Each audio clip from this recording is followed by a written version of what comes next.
This is a 2-row repeat pattern using 2 colours and 8 cords. I began with a button, but you could do any fastening that you prefer.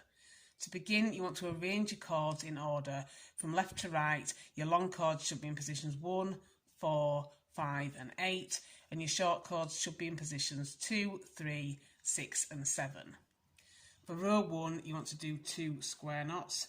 I'm just going to take this side out of the way and begin with the left hand section. So for my first square knot, I'm going to take the cords in positions 1 and 4 and work them over the cords in positions 2 and 3.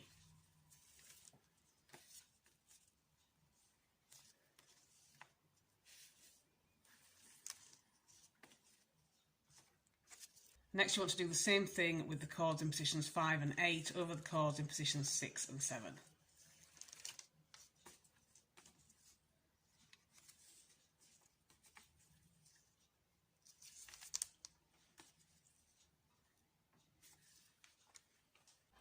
And for row 2, you want to switch the cords in positions 4 and 5. Now you can switch these in whichever direction you want. You can take the cord in position 4 over the top of the cord in position 5, or vice versa, but whichever direction you do your switches in, you want to always do that. So I'm going to take the cord in position 4 over the cord in position 5, and then I'm going to take all the cords on the left, barring the cord in position 4, and I'm going to work this one over the top of these using a hitch knot.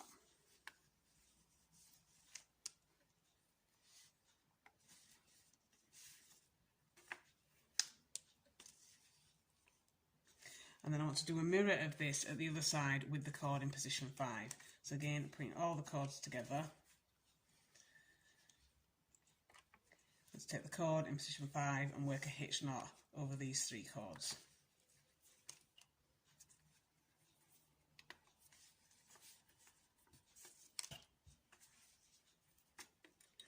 And then I want to switch the cords in positions 4 and 5 again, and again I'm going to take the cord in position 4 over the top of the cords in position 5, and then I want to return to what I did for row 1.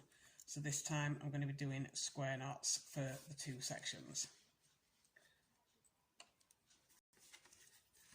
And it's back to the original colour order. I'm just going to do a square knot with cords in positions 1 and 4 over the cords in positions 2 and 3.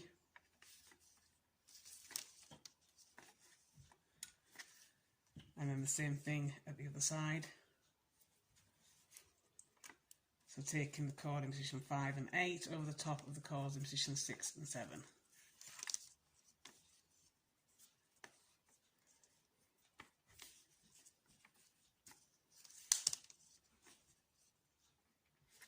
And then, like I did last time, taking the cords in positions 4 and 5 and switching the positions, and then doing hitch knots for the second row. And you want to repeat these 2 rows all the way down until you've got the bracelet as long as you want it to be.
When you've finished, you should end up with something that looks like this.